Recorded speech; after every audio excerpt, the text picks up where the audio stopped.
April 9th. Yeah, April 9th. I'm doing an event with SCI Four Corners to raise funds for CRWM. March 9th. March 9th, that's March right. 9th. What month is it?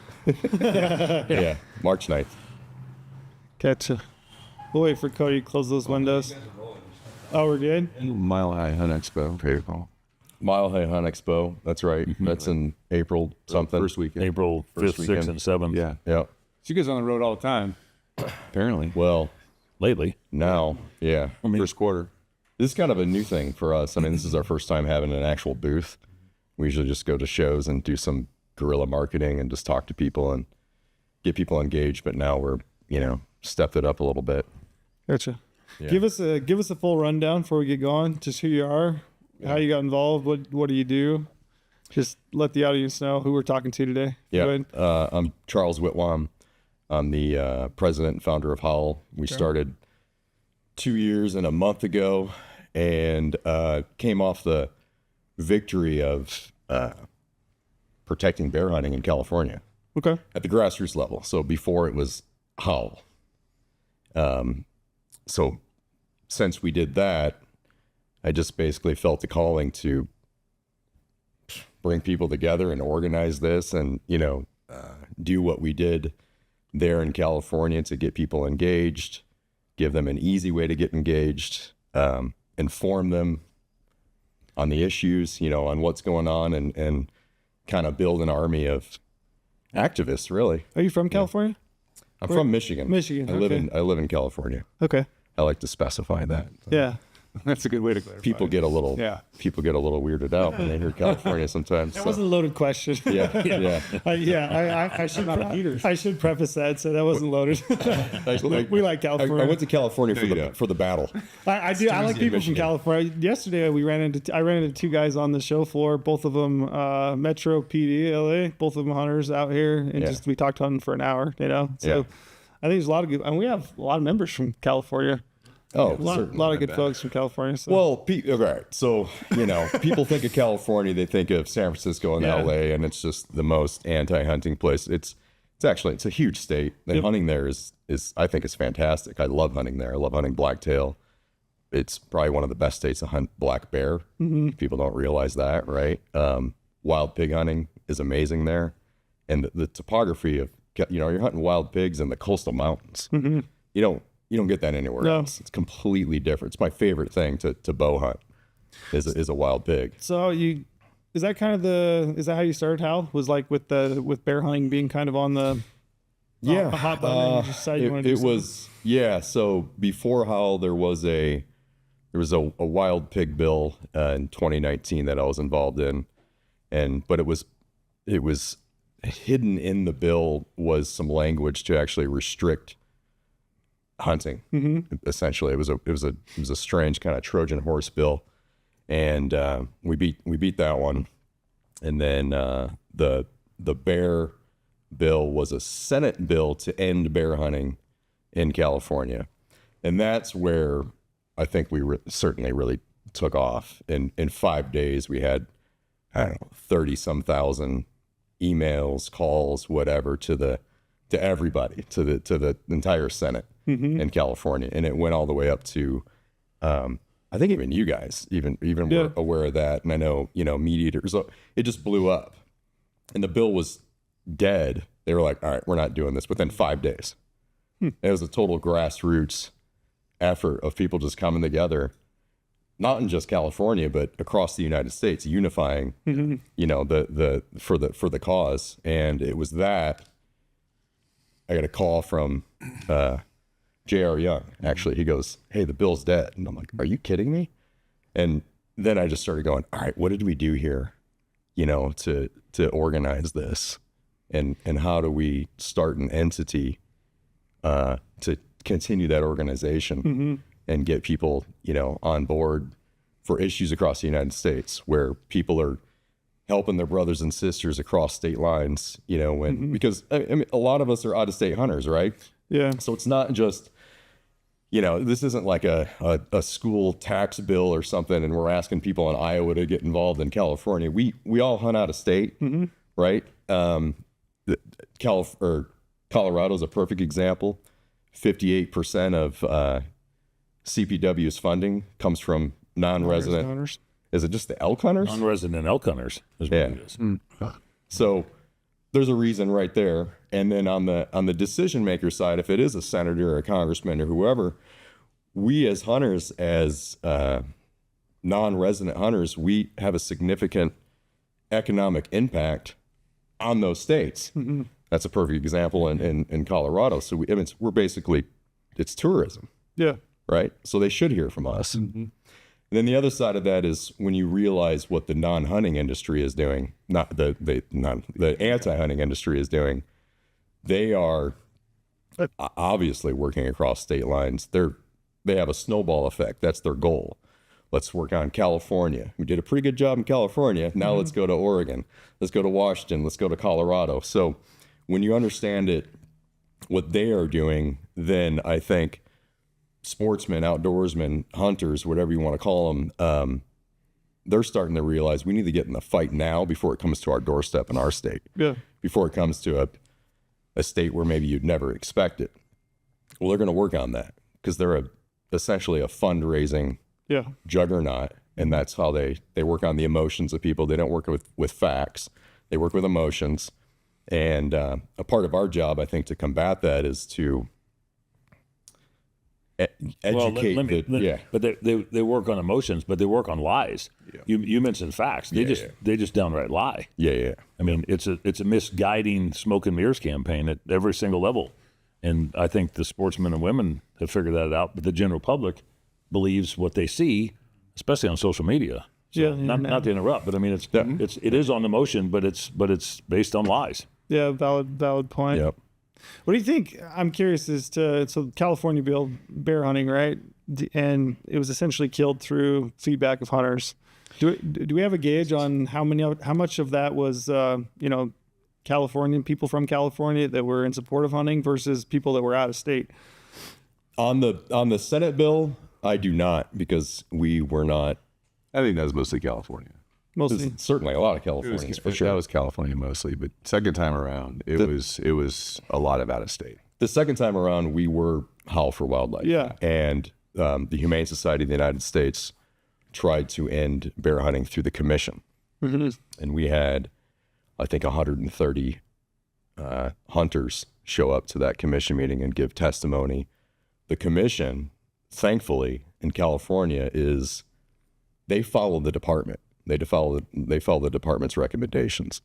And they embrace opportunity. They embrace the charter of creating opportunity with sustainable populations, which is which hasn't been the case. There was a time 10, 15 years ago where the commission was not as favorable. We have a great commission right now in California, which is perplexing. Like, it's so weird to say it, but they're truly pro opportunity. We'll swap you. Yeah. I was going to ask it's later. really unusual. But I'll give you 2 for 1. They were so welcoming of hunters showing up on the Zoom calls, in the Wildlife Resource Committee sessions, which is a very kind of ad hoc casual session, in the commission meetings. They talk to us on breaks and be like, thank you so much for being here. We need you here and your value set communicated to this forum because we know what you want, but we need to hear from you. we showed up and challenged their lies. They were focused on, guess what, trophy hunting, right? Yeah. And the commission challenged the Humane Society at the time, who was there, and said, well, what's the bear population? What they say, there was 14,000. They were claiming there was 14,000. It could be like 14 to 15,000 bears, whereas so Humane Society was claiming there was only that many bear in California. And because the department came back with a presentation and said, well, no, that's not true at all. There's a minimum of 35,000, and we're actually, and none of us knew this, we're working on a new project where it's looking like we're going to have 70,000 bear in California. And so the commission asked Wendy Kiefover, right? Mm-hmm. And who's now in Colorado, of course, so across state lines. So what number are you going to be happy with where you're okay with bear hunting? there is no number, was our answer. So right there, it's just, they just want to end hunting. It doesn't that's matter scary. with, Our commissioner Yeah. scolded her. Yeah, oh, yeah. Straight up. He said, well, you came to us with a petition that challenged the viability and sustainability of the bear population in California, and clearly it's fine.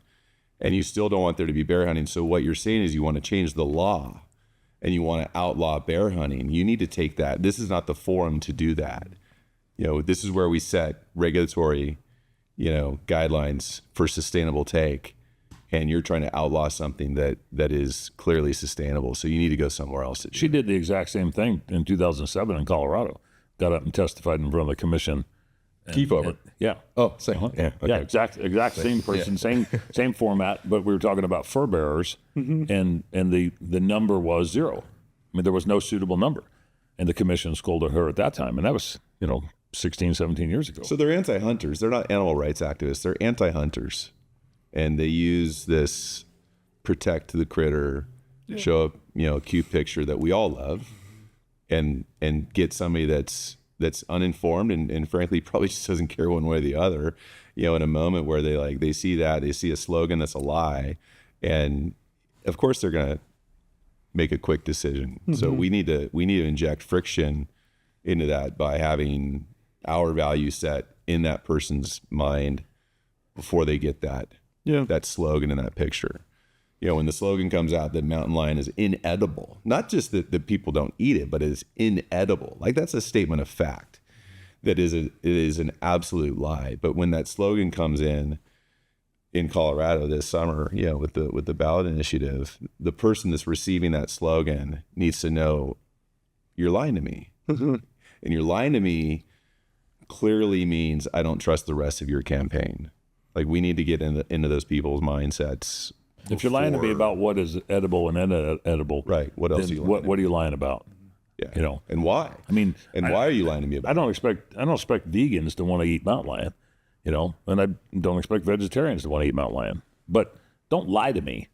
Yeah. And I think that the general public is starting to see through those lies if they can differentiate the difference between lies and facts. Yeah. And each side has a story. It's just that, do you tell the truth or do you lie? Yeah. I'm curious. So you started 2.5 years ago. How? Is that what you said? Relatively 2 years and a month. 2 years and a month. Yeah.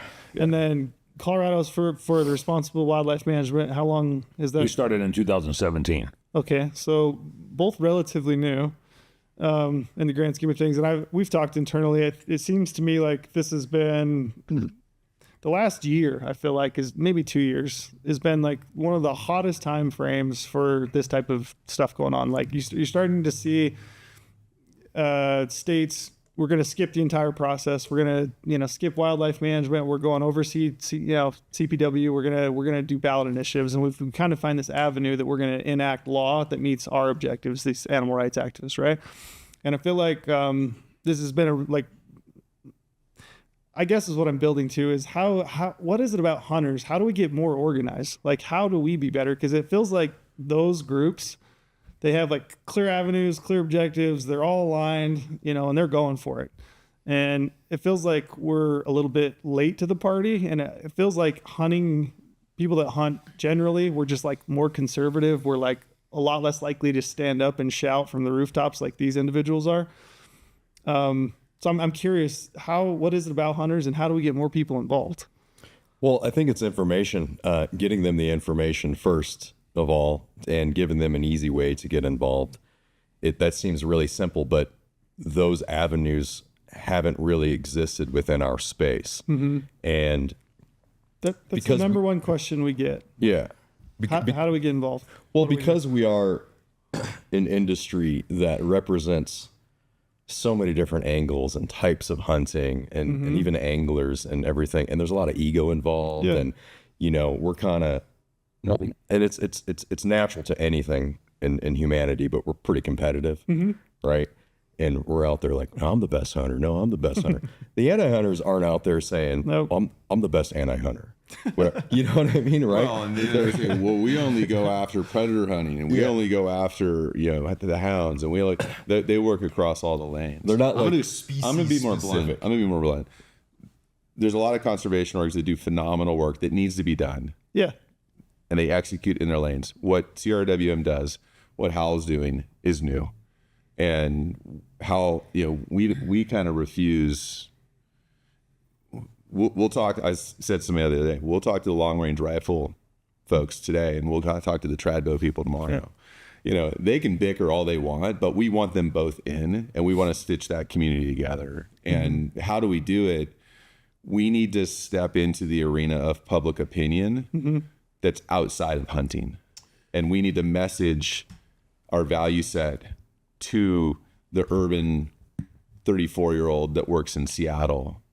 They need to know that there's a hunter that works on their floor, and that they respect, and they hang out and have beers with after work. They need to know that there's a hunter in their community, and that they're not, and that when they vote against these things, they're taking away rights, privileges, opportunities that are intrinsically human away from that person that they otherwise respect. So we have to get into that community.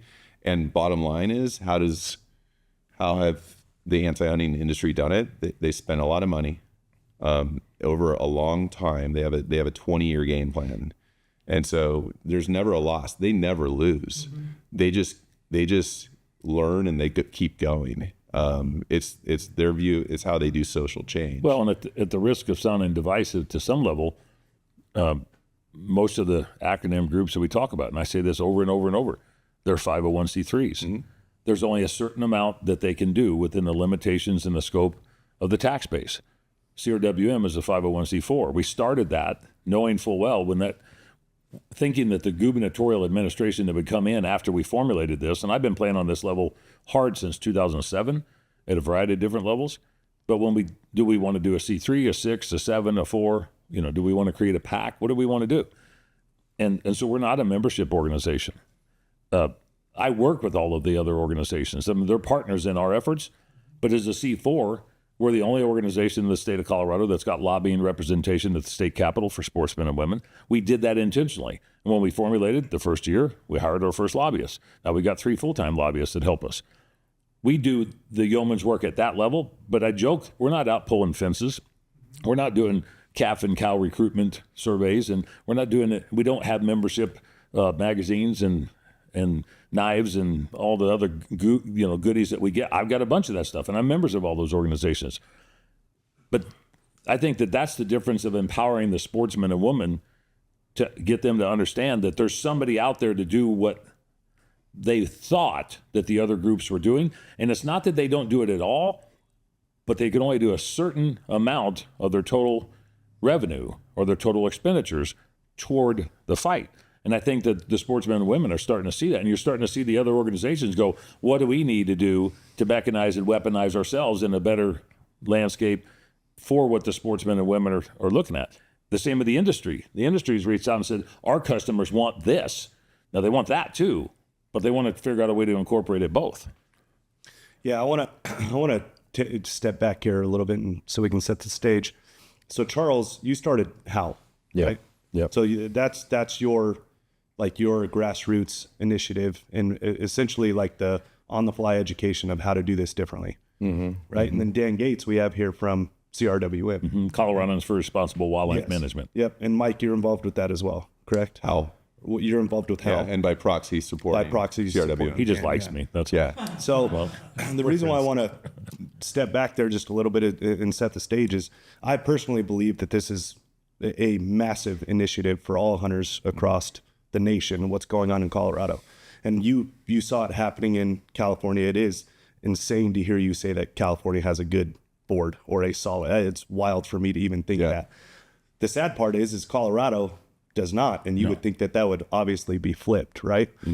And why we have you guys on here today is to help explain and really, tell the back end of what is going on in a state like Colorado, because it's just one of those states that, from afar, you wouldn't necessarily think is under such duress from the antis, because, everyone thinks of Colorado as the hunter's paradise. Yep. Right? We all grew up. It's a destination on every hunter's map, right? Everyone wants to go to Colorado, whether it be for elk, deer, antelope, bear, mountain lion, doesn't matter. Everyone thinks about it, right? And they have such support from hunters across the nation, and they have such good foundation of ranching and hunting families in that state. You just wouldn't necessarily think, right? And it's a huge concern of ours. We're watching it from afar. We're getting involved with you guys. We're actually going to get involved in a very deep level with you guys starting today. But I would love for you guys to really set the stage of exactly what is going on in Colorado from what you guys have seen happen in California and how they're using that in Colorado and what we need to do to hopefully have the victory that you guys had in California.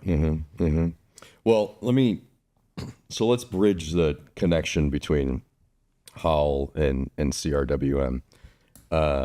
We met 2 years ago, I think, right, Dan?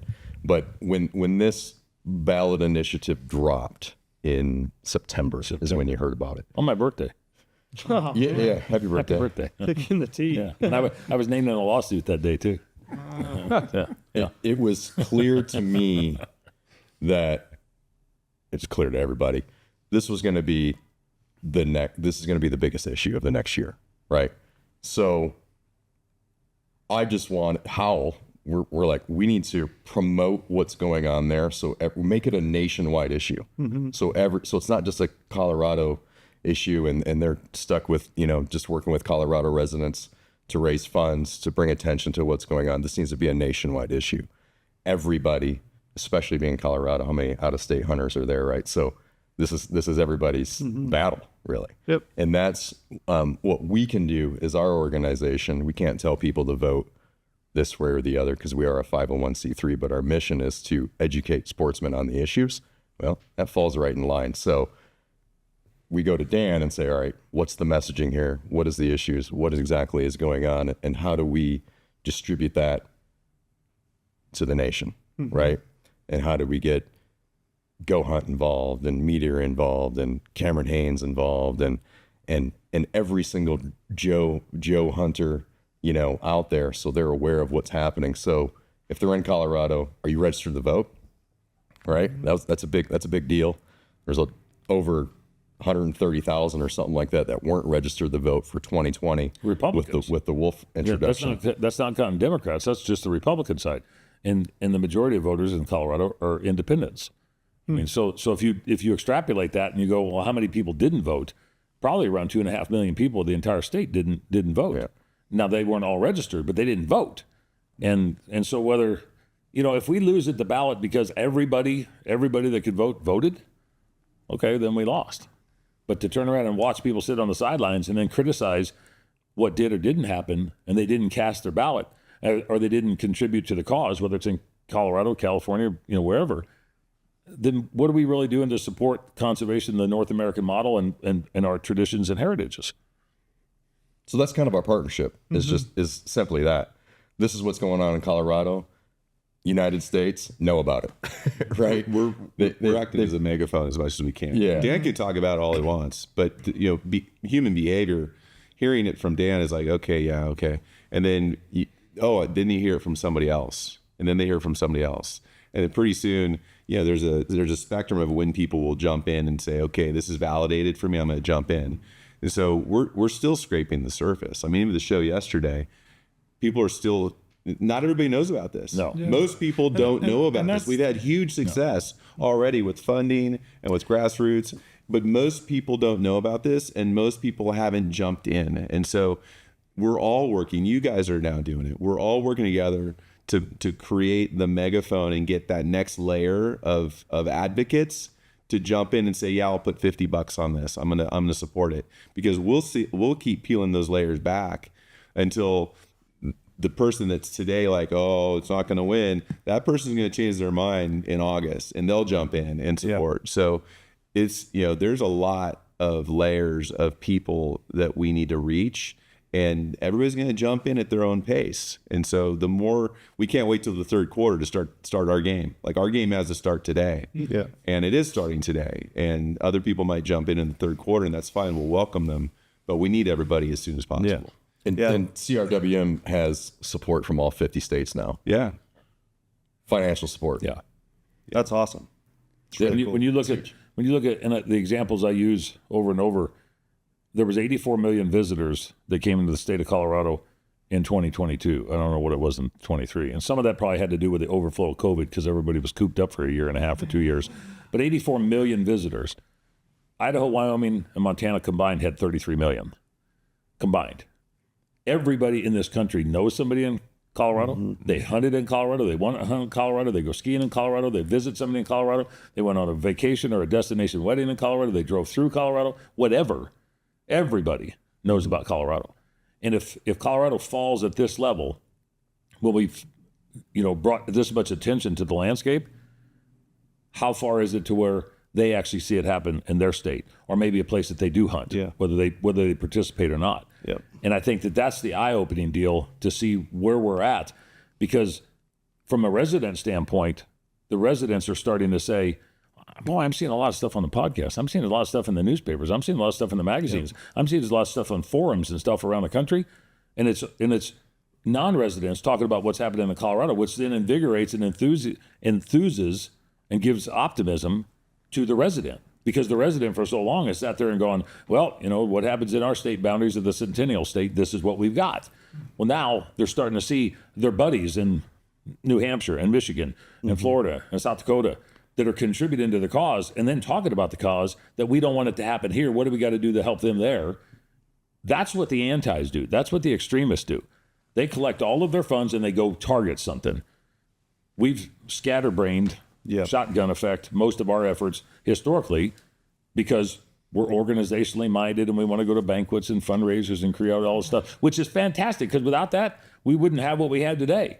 But we have to be able to prop it up and support what we try to support, but we got to do it to the general public, because the general public is what is voting on our efforts nationwide. It's not a Colorado deal when it gets down to that. Yeah, you guys are speaking on that psychology science of the validation ladder, that it has to reach a certain point to where it's actually validated within the general population. And the antis do a phenomenal job with that, because they know what they're doing. And, sadly, a lot of kind of bigger, more recognized people in the world, I don't want to, say celebrities by any means, because I hate that word, but they use them as spokespeople, and it becomes, they are very good with that psychology of the validation chain, right? And hunters, traditionally, we haven't necessarily been, just because, like you said, Dan, we're very organization focused and all this stuff. But Mike, like you said, you're walking around the show and you're saying not a lot of people know about this, right? Like not a lot of people know about this. What exactly is this? What is going on? When I say this, it's the potential for a ballot initiative in Colorado that would outlaw mountain lion and bobcat hunting. Mountain lion and bobcat. And where I say people coming up to our booth at the HOWL booth, they maybe haven't heard of us, and they don't specifically know what's going on in Colorado. They've heard rumblings, but it's what we're giving them about information on this issue is net new to them. And they stick around and listen to it. And a lot of them are asking, well, what do I do? How do I help? What are my options to help out? And so I think there's a lot of people, it's not like everybody knows. We don't have the whole team isn't built. Like, we're still putting it together. We've got people in Colorado that in around the country that have reached out saying, oh, I thought you beat that. Well, we did. We beat it several times through the Parks and Wildlife Commission. Right? Yeah, through the Parks and Wildlife Commission with this governor's appointments. We beat them 11-0, 11-0. Then they withdrew the petition in 2021. Then they came back to the legislature, and that's where we hooked up. Right. And we beat them at their own game at the Colorado State Legislature on mountain lions and bobcats. So the only other option they had was to turn around and either move out of state or move in state and turn around and try to do something to do a ballot initiative. So we kicked the crap out of them over the course of the last 4 years. This is their last option that they can do, unless they want to circle back around and try some other venue, some other avenue. But when you're as successful as what we were, and the majority of people still don't know what's going on now, it's because we become so disconnected. They haven't paid attention. You got a victory over here. It's like, ask anybody who won the Super Bowl 2 years ago. Yeah. We know who won the Super Bowl last year because the same ones won it this year, but who won 2 years ago? Yeah. I mean, I watched the game. I don't really, who was in the Super Bowl? What happened 4 years ago? It's a notch on our gun belt. But to the average general person, sportsman or woman combined, they don't understand that this is not a one-off. It's every single year. Yeah. It's every year at the commission, every year at the legislature, every year at the ballot, somewhere. And I think we've gotten benign in our own minds, and maybe hardened and complacent with mediocrity, that we haven't paid attention to what is going on victories and or losses. You asked, well, what is this? And there's two other things that this is. Our wheelhouse at HOWL is getting hunters the ability to engage an issue at the right time with the right audience. They say, contact your electeds. Well, what if it's in the commission? Contact your electeds. What if it's in a Senate committee? The only people that should hear from you are the commissioners, if it's at the commission, or the Senate committee itself that's holding that issue. HOWL's skill set is giving people an action center where they can go in and get that message directly to those decision makers at the right time without our footprint or our thumbprint on it. This going to a ballot box initiative, you can't go to the action center and turn and change somebody's mind at HOWL, because this is going to go to a public vote. And so what we need, and this is where CRWM is so important, is we need to talk to the non-hunters, the voting public in Colorado, which is why we need the money. All the non-resident hunters, all of us, we need to fund the fight that buys the social media ads, that buys the billboards, that puts the right messaging in front of your average non-hunter in Denver and Fort Collins and Boulder, and with language that resonates with them. It may not resonate with us in this room, but it's going to be language that resonates with them, and that's expensive. The nice thing is the conversation we have to have with those non-hunters who vote. It's the same messaging that's going to help us proactively steer wolf management. It's the same conversation that's helped us proactively steer Endangered Species Act reform.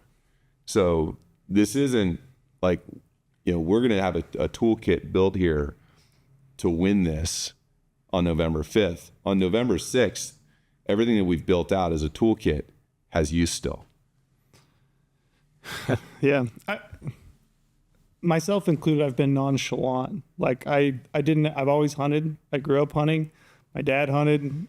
I didn't ever see, I think I said on another podcast that we did, I didn't ever foresee this being something that was going to be potentially. We forgive you. Yeah, right. I mean, we all have. Yeah, I didn't think it would ever be taken off the table. And I think going back to, what I said earlier, I've always looked at conservation as, we're raising money for habitat. It feels like all of a sudden the devil's at the doorstep is what it feels like in the last few years to me. I never thought that would happen, and all of a sudden it is. And I think it's like you said, these things have come and gone. You've beat it. You've been fighting it. But generally, as a public, as a hunting public, we haven't really been aware of like these undercurrents going on. Well, and we started hard in 1992. We lost bear hunting in the spring of 92. No hounds, no bait. And then 4 years after that, the anti-hunting extremist, capitalized and took away trapping in the state of Colorado. Amendment 14, that they changed the Constitution of Colorado. And it took away foothold traps, body gripping devices, and cable restraint devices. At that time, in 1998, there was a council that was formulated, the Colorado Wildlife Council, which, ironically, I sit on as the chair. Now, my term is up next year. But that was the start of sportsmen coming together, going through the Colorado legislature to say, we need this. Well, as the population of Colorado grew, you were at 2.9 million people then, now you're at 5.9. The funding mechanism that was created for that, which was based upon license sales, didn't keep up with the need structurally and financially and institutionally to support the message that you had to get from a 2.9 million people to 5.9 million people that moved in. They weren't born there. They moved in with different ideologies about, they came from California or maybe the East Coast or maybe Washington, Oregon, trying to get away from the crap there. And then they wanted to impose things in Colorado that they hated back there because they were familiar with it. There's only 3 states in the country that have councils like that. Why? That means that the sportsmen can go to their legislature and say, we want this. And if those sort of things are created, and then you commingle those thoughts on a broad scale, I mean, we do a great job when it comes to the conservation side of it. Yeah, we're going all the way back, 125 years, and everything that we strive to promote. Look at 1937, the Pittman-Robertson Act, the 53, the Dingell-Johnson Act, and the things that have gone on since then. But who in our groups, organizationally, talks to the general public, talks to the non-voter, or the non-hunter that votes.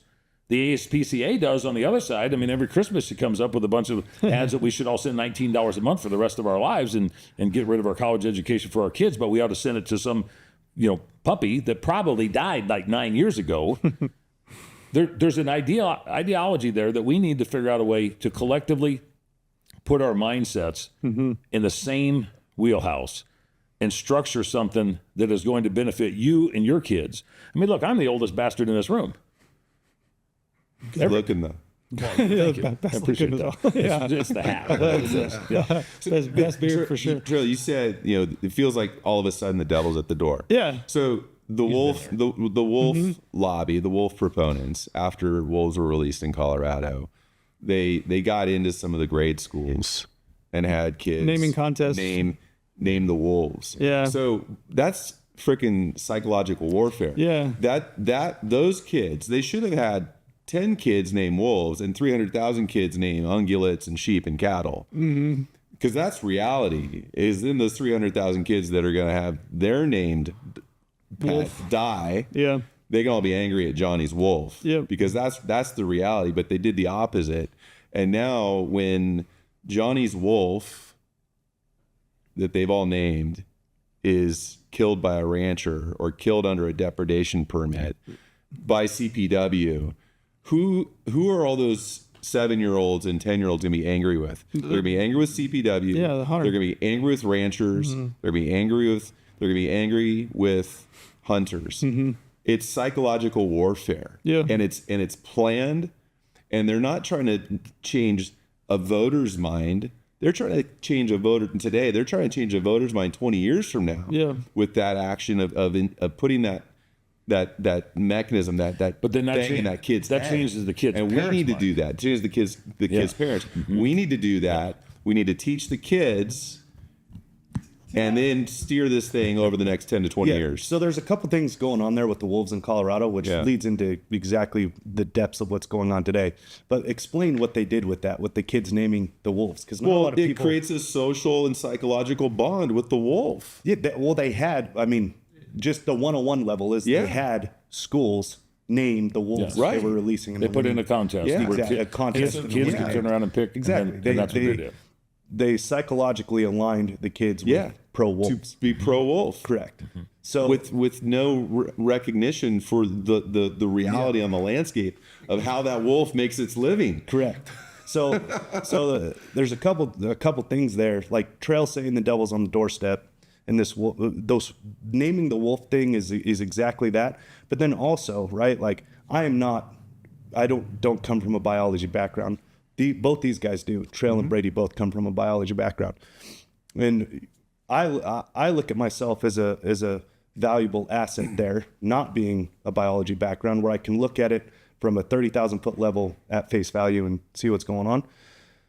You have to have a biology background to be to be wildlife employed by wildlife agencies in these states, right?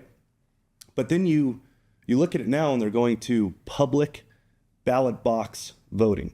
Like to me, from a 30,000 foot, I don't understand how that's possible. I don't understand how that's healthy. I don't get it. When science is so important to our stewardship of animals and all the wildlife out there, right? And that's what humans are, right? We're the stewards of wildlife and the planet. Correct. I don't understand how it can go to a uninformed ballot box voting, popular vote. Where the right to hunt, that's where the constitutional amendments, whether you want to call it the Wild Harvest Initiative or the Right to Hunt and Fish Initiative, that's where constitutional amendments need to be put in place that push wildlife management decisions to the department and commission structure. And I'm glad you said that, because That's where that needs it's to not go. necessarily the constitutional amendment for the right to hunt and fish or the right to wild harvest. Those are components, but each state has the different nuances of what they can or can't do, that even if you gave them the right to hunt and fish, that doesn't mean it's the unequivocal right to hunt and fish Still whenever you want, however you want, with whatever you want, whenever you want. There's some components of that people maybe have been misinformed about. So some states that would work fine. Other states it doesn't work as well. Some states it wouldn't work at all. And so, but to change the makeup of how those decisions are made is possible through a constitutional right. The problem with that is, especially in states like us, probably Washington, Oregon, California, or wherever, is to get the ideology of the general voter to say, you want to take this right away from me to vote on these type of things. Can you actually get that across the finish line? Because now they feel like you're taking an opportunity away from them, especially in a state that is pretty much 50-50 on so many different things. If we'd have done it 25 years ago when we were more 60-40 and established that, and that's a good point for other states to recognize, get off your ass, because what we're doing is we're begging, borrowing, and stealing, trying to get everybody to support us. You want to not be where we're at 20 years from now? Then turn around and get off your ass now and set something up and set the structure up, or you will be where we are at 20 years from now, or maybe 10 years from now, or maybe 5 years from now. Yeah. I think what you're saying, what everybody's saying here, and I think what you were getting at is there are experts involved in wildlife management. It's not always perfect. Nothing's perfect, but it's the best way. And to parallel it would be where the general public has a ballot initiative to vote on what the best procedures for brain surgery are, or medical practice. That doesn't happen, right? Air traffic control. Air traffic control. Yeah, let's just do that. Like all of a sudden we're all experts. That's crazy. That's crazy to do it that way. And that's what we have to get across with wildlife management. It is this important. And there are experts there they have college degrees. This is what they do. This is their careers. Let them handle that. It's not always going to be perfect. And it's certainly important for us to be involved, to voice, our opinions and all that. But it needs to rest with the experts. And it has rested with the experts, and they lost. So now it all comes down to what? Fundraising and propaganda. And how do we, change what the other side is doing? How do we change the public's perception on hunting or trophy hunting, whatever definitions they want to come up with to get their way? The thing about it is, it's almost this idea that, well, if we ban, mountain lion hunting, that mountain lions are just going to live forever and they're not going to die anymore. Well, California's a perfect example. In the 70s, that was banned. And all that happened, there was 0 mountain lions that were actually saved. The same amount of mountain lions are killed every single year, but now they're killed by contractors or the government. So with taxpayer money. The only thing that happened. Yeah, exactly. So the very people who voted to save the mountain lions. All right. So now hunters are not paying into the system and involved in the management process that California, our department, had set in place. Now mountain lions are dying from your tax dollars, but that's not talked about. 0 mountain lions have been saved. Because a professional did it. There's been 7,700. Talk a little bit about the language of trophy hunting within this. Yeah. Talk about talk about the term trophy and how it's being used. So what they've utilized, they're trying to set a precedent, state and nationwide, for the statutory definition of trophy hunting. Yeah. And while we were successful of taking trophy hunting out of the ballot language for the title, it still remains in the measure. So if anybody who's familiar with the blue book, you get the big blue book and you look at what's on the ballot, and then you got to read the Wikipedia, definition of all the ballot stuff. But the title is what they're going to see on the ballot.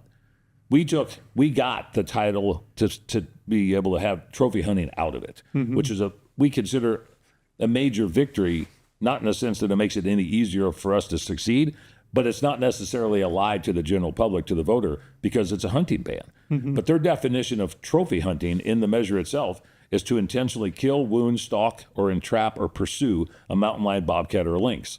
And I need to throw lynx in there because it's often overlooked that it's in there so if they ever become delisted, they don't want any harvest whatsoever. Lynx are not harvestable in the lower 48 in any capacity because of federal and state regulations. The average voter doesn't understand. So when we asked our attorneys, asked their attorneys in the title board hearing, why is lynx in there? Well, because if they ever become delisted, we don't want them to ever be harvested. Well, the fact of the matter is, they don't want any of the 78 game species in the state of Colorado to ever be harvested. Period. So you could take any one of the species that we got Unplug it in. Their definition of what it is, whether it's mallard ducks, maybe it's bighorn sheep, which in an article last year, Tris Zornio at the Colorado Sun said, why are bighorn sheep any different than mountain lions? They're already setting the tone and narrative, just like naming wolves. Why are they different? It's our state animal. Why are we allowed to harvest those? Ask the Wild Sheep Foundation, the Rocky Mountain Bighorn Society, why we harvest bighorn sheep. Because of sheep conservation efforts, and because the only money that's gone into that is from the hunting side of things. Trophy hunting has become bastardized to the point to where it's almost like this, taboo word. I mean, look, what's a trophy to you? Is it a rabbit that your beagle went out and got for the first time? It's subjective. Yeah, it is. I mean, I see trophy wives all over the place. I mean, we don't turn around and ban those. There's what's a trophy room? I went to a guy's trophy room before, And we can disagree on that too. Yeah. I didn't do. He didn't have any game heads. He didn't have any mounts. But by God, he had about 19,000 other trophies that he got. So it's the catapulting of our successes and our wishes, wants, and desires to a level of what we do for appreciation on the landscape. It just so happens that conservation goes into what are you doing for the most magnificent harvest? My wife has got a doe deer on the wall. My kid's first buck is a 2-point buck. I mean, those were trophies to them because the accomplishments, the testing and the preparation and the scouting and the practicing the shooting and all the stuff that goes into that went into that. But the idea to the general public, the non-hunting general public, they visualize trophy hunting as you go out, you shoot something, you cut the head off, and you turn around and walk away from it. That's what our enemies, and I say that wholeheartedly, our enemies have lied about of what trophy hunting actually is. Trophy hunting that we can find is not in any state statute in the United States whatsoever. There's wanton waste laws, there's poaching laws, which don't have anything to do with hunting, but it is not trophy hunting. Trophy hunting is in the eye of the beholder, and people need to understand that when we are doing what we are doing from a regulated, abundant resource, we are doing it for the preparation of food, we're doing it for the salvaging and utilization of the materials that go along with that animal, and we want to turn around and make sure it's sustainable in perpetuity. This goes back to this psychological operation that they've been conducting for the last 20 years or longer. There's two things about trophy hunting. They've changed the mindset of the non-hunter to think they think of like chopping the tusks off of an elephant and leaving the body to rot. I hate that They've they taken took the that word. poaching parallel and applied it to what we do every day in terms of attempting to hunt and find selectively choosing the largest male that provides the least to the herd. Like trophy hunting should be recognized as the most sustainable, both ecologically and economically. Right. But they've corrupted it, and then by doing so, they also have me, the average hunter, second guessing, should I share this picture? That's the point I was going to make. That's what they want. That's the other thing they want. They don't want us sharing our pictures. That's a trophy. They don't want us sharing our stories, because when we share our pictures, when we share our stories, and it goes to the non-hunting community that I affiliate with and I hang out with, and they see what I'm doing and they gain respect for it and they like it, we gain social validation or acceptance outside of our hunting community by sharing these stories. They want us to shrink back. And we have. We shouldn't. We've done. I mean, we need to not shrink back. To ourselves. That's what I'm saying. We need to not shrink back and hide. You can listen based on that. You can listen to a lot of people that are very, well I'm not known. a trophy hunter. Like the first thing. First thing, or you need to be careful. Yeah, you need to be careful about what you post. It needs to be tasteful. We need to retake that word and redefine it on our terms. Yeah, that's so that the non-hunter says, "Wow, they pass up on immature bucks. Wow, they'll eat their tag. They'll pay into the system and eat their tag because they didn't come across a critter that met their standard." What human activity do we have where we don't try to do better the next year? Yeah. Every activity, everything. T-ball, from T-ball to. Are we going to get a participation trophy just so we turn around and go out there and 90% of us aren't successful on our tags? Yeah. This is what I got. I paid into the system and I didn't do anything. But we shouldn't shrink away. Exactly. And to your point, the misinformation about trophy hunting, we got into a debate 2 years ago with legislators on gun stuff in Colorado, in which they just dumped a bunch on us this week that you just read it and go, what do they do? They sit in a room and they don't understand the facts. Do they not have real jobs like the rest? No, well they do. They do, but the real job is misconstrued to some degree. No. But you asked a legislator at that time, do you agree with military sporting rifles? I don't think there's a problem with that. But you're trying to ban assault weapons. I mean, it's whether you like it, whether you like that tool or not, it's wording because it's the exact same thing. It's just that they don't know what it is. And how do you explain that to somebody that doesn't know what that is? If you talk to the general public and you say military sporting rifle, I don't have a problem with that. It's coyote tan. It's okay. Exact. Yeah. You know, I'm glad you said that because that's something I've been thinking about a lot lately. Is we've at the fear of losing opportunity, we've sulked back in and we've pulled it back in. Like we're not going to do grip and grins. We're gonna pull back any kind of contact at the fear of offending somebody that could potentially take my right to do this thing that I love. I think we just need to include the story. We need to include the context. The more we add the more context, when we add the context, post to your Instagram your trail cam pictures and your scouting and the work and the adventure and the failures that lead up to that success.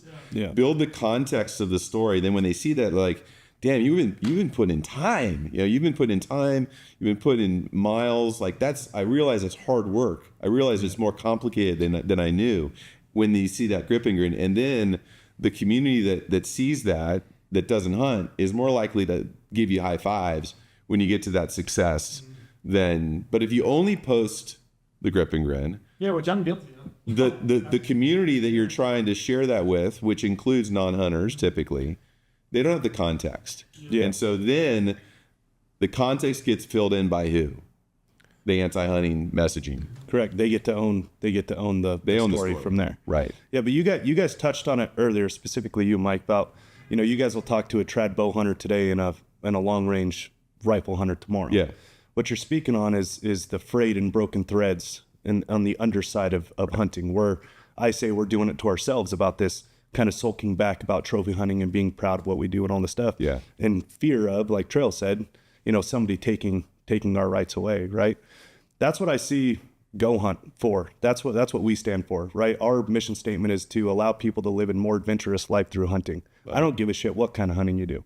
I don't care if it's trad. I don't care if it's long range. I don't care if it's sitting in a tree stand. It doesn't matter. Yeah. Because if you're a hunter, you're part of the system of conservation, right? You're part of the machine that is going to keep hunting around for perpetuity. Yep. And that's where we see ourselves, is to spread the message of, drop the swords of ego. No one is better than anyone here. We're all hunters, right? We're all paying into the system. We're all doing what we love, and we all support each other, right? Like, I don't care if you killed something with a trad bow, that's unbelievable. If you killed something at 700 yards, unbelievable. You guys are both out there doing a craft that is extremely hard to do, and I'm sure took you massive amounts of practice to be able to do it, right? And a lot of preparation, all that stuff. We, as a company, want to take the stance of helping you guys as the hunting company. That's our tagline, right? We are the hunting company because we don't give a shit what you do. Yeah. And so that's what we need to focus on behalf of you guys, to help spread the message through all these all these frayed threads on the undercurrents of hunting, which drives us insane.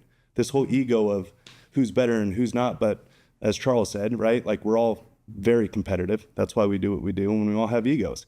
It's kind of any male-dominated sport is going to be pretty thick with egos, right? But in these cases, man, we just got to figure out a way for people to put down the swords of ego and their own heritages, to accept the other person, so we can all get on the same page and fight for over this trophy hunting thing. It's such a bullshit word. I love trophy hunting. I love it. I am absolutely willing to eat a tag and only take mature animals. And I am very proud of that fact. But you're taking the whole critter off the mountain too. The whole it's all going home. It's all going home. Of course, I have no issues with that. But I also don't give a shit about the guy who's out there who's only been hunting for 2 years who does kill a 2-point. I don't care, because I feel like we offset, right? Like, I've been lucky and fortunate enough to do this for a very long time, and I'm just at a different place, right? Like, and maybe that guy isn't, and I don't care. Unintentional.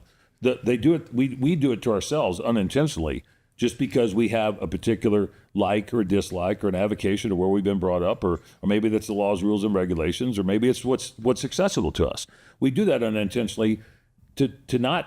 We're dividing and conquering our resources because we pay into a system of conservation support.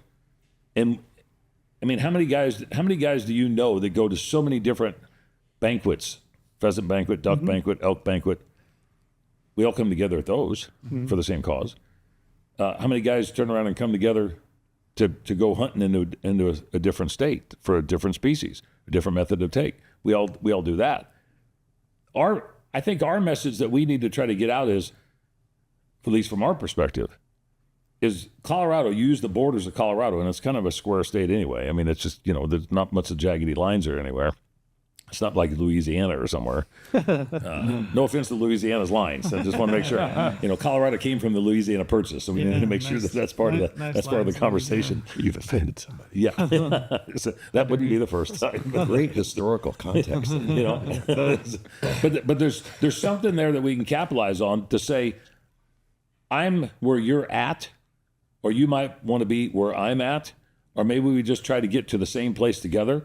And I think if sportsmen and women, conservation-minded hunters and anglers, the hook and bullet crowd, would figure out a way to put their differences aside in their own mind. And I'm not saying that hardline differences to where you can't go to the family reunion together because one guy bow hunts and the other guy crossbow hunts.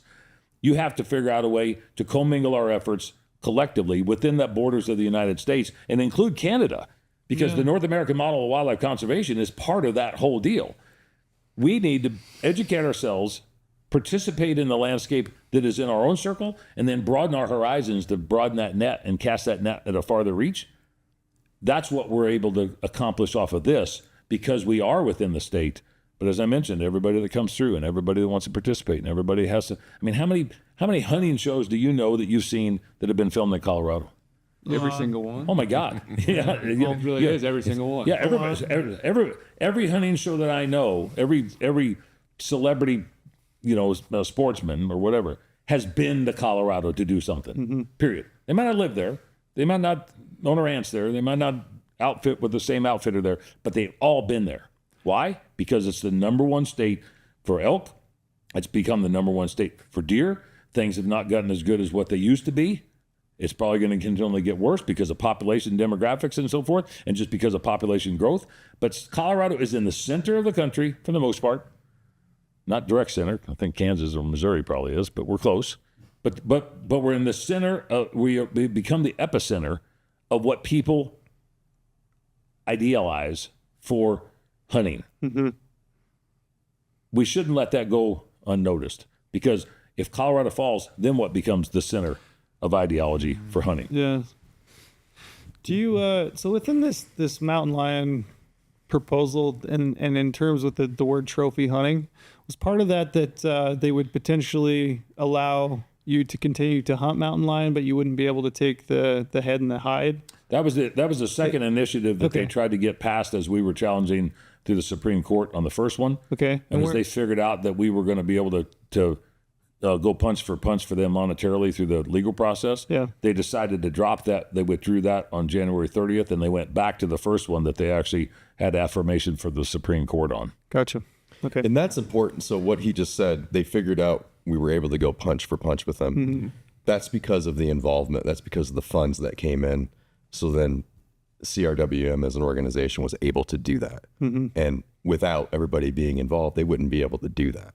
Right. So that's really important. That's a win. Yeah. They've already won rounds 1, 2, and 3. 1, 2, and 3 out of a 15 round bout. We're in round 4 is now. Huge. And I don't know if did you touch on this? They are planting a flag in making a statement that's saying mountain lion is inedible. Bear, I've heard defenders of wildlife say this to the New Mexico legislature, that nobody eats bear.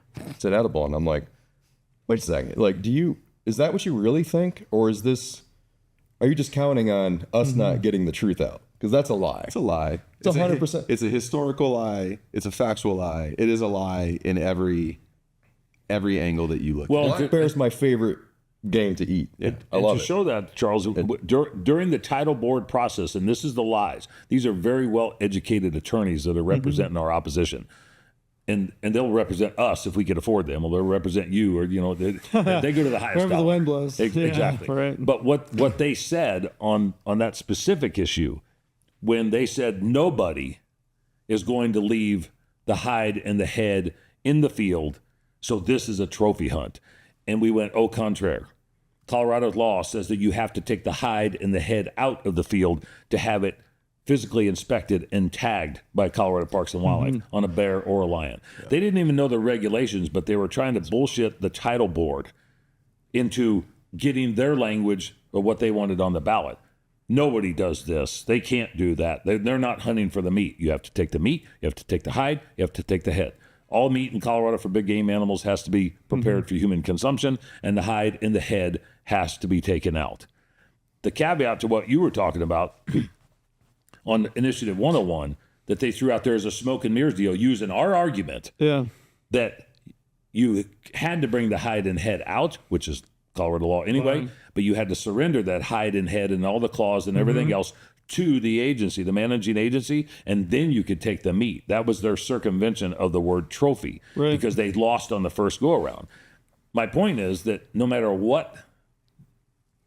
how you decide to alter your message, their message is no harvest, no utilization, no consumption, no management, no nothing. Yeah. So, but where are they now? So they've selected, we'll call it 91. It's going to have a different number. They've selected the language for this ballot initiative. Yeah, we want to make sure that people understand that. And now they're out. Now they have a window of time that ends roughly the beginning of July to get their signatures, and they're using volunteers. They could pay for signatures. They could pay a lot of money, maybe a couple $1 million. That's legal? So there's signature gathering companies and a lot of, if you have a really well-funded, it depends on how much money an organization wants to throw at something. Yeah. But they're out there in their signature gathering window of time. And so I can't do this because I am in California. I can invest money with CRWM so that they've got money to do the messaging when this is actually on the ballot. But, folks that are in Colorado, what can they do today besides financially supporting CRWM? They can let their community, their church, their coworkers, their adult softball league, the people they work out with, the spin class they go to, whatever, they can let their community know what this is about and that there's some really significant lies being told by the proponents of this initiative, such, mountain lion is edible. Mountain lions are sustainably harvested as an abundant, successful critter on the landscape in Colorado. There's it's doing well within a regulated framework, and that the biologists should be able to choose how that regulation is done. And so if there can be friction injected to where they don't get their signatures just by grassroots community messaging from hunters and people that want wildlife managed professionally, maybe they don't get their signatures and then it's not on the ballot and we win in round 4. We win in round 4 or 5 instead of having to go all the way through to a vote. And that would be huge. Yeah. And I've got my own particular opinions. He does. I know you do. You know, and because this is not going to go away. Yeah, it doesn't seem like it is. I would like to win in round 4 or 5. Yeah, but they'll be back in 26. Sure. So then we start over. It'll be a different. What I want to do, I mean, I'll just put it out there. I want to go. Let's go to the mat, and let's kick the living shit out of them in November, because if we do that, they won't come back for several years. They might go somewhere else, but then we've already built the roadmap and the playbook for other successes and other victories in other locations. In reality, is you're gonna have to do both. Like you're gonna do what you say. We're trying to. There's nothing lost. Yeah, nothing lost. If we make it hard for them early, then the vote will be harder for them as well. Everything invested down. Yeah, you got to do both, right? It's probably, as long as the enthusiasm on the landscape continues to build and the momentum continues to build in Colorado and then in neighboring states and then farther out, and you get that radius, that diameter of the success to move outward, because they're going to go to New Mexico. They're going to be Utah. Or Utah. The Wasatch Front, right? I mean, look at what they're doing. You look at our population base in Utah. I mean, it's all along the Wasatch Front. And if you look at politics, Utah just we're opened not it up. that far off. You can kill lions year round. Yeah. I mean, come on. They're not going to stop. Sure. They thought that Colorado was the low hanging fruit. They had some successes, more importantly, they had agenda-driven politicians that were put into place that could put people in places to make decisions on other levels. And then the demographics of the state changed so much that elected officials became more elected officials. We'd be doing the same thing if we had enough brains to be able to turn around and put the right people in. Yeah. I mean, I'm not Democrat or Republican aside. I say the majority of the state is independent. The majority of most states are independent. So just because you have blue and red doesn't mean that it's one side or the other. It's not. It's to me, it's 50 shades of gray. It's not black and white. And I think that because of the numerous amount of avocations that we have in the hunting and angling industry, I mean, you got fly fishermen, and you got catch and release fishermen, and you got bass fishermen, you got trout fishermen, you got bait fishermen, you got all this stuff that's out there. Are they all against each other? I'm more important than you because I'm in a sponsorship deal, and this little tournament is better than that tournament. When you get into wildlife conservation, we segregate ourselves to the point to where we don't pay attention to the issues at hand, and the enemy is constantly paying attention to the issue at hand. Why? Because they want it all gone. Yeah. Every single living bit of it. Yep. And I think that we got an opportunity to capitalize on this over the next 6 or 7 months and to send them packing and to capitalize on our successes to where everybody else can capitalize. And we build up a fortress and we build up an armament or a moat that we can say, you're not crossing this, not any longer. No matter where it is, we're not going to stand for it. Yeah. I wanted to ask a question. I've heard you guys mention and people ask, what can I do? You've said funding or donations. Yeah. Can you talk a little bit about money and the role it plays and what donations do and how much you need and where it goes? And because I think there's a hesitancy, if I'm being completely honest, like within our industry, within people that hunt, Right. We've got these conservation organizations. We all kind of know who they are, and people have donated money for a lot of years, and we've put elk on the landscape and mule deer, and you kind of like donate, but you don't really know where it goes or what happens to it or why you're donating exactly.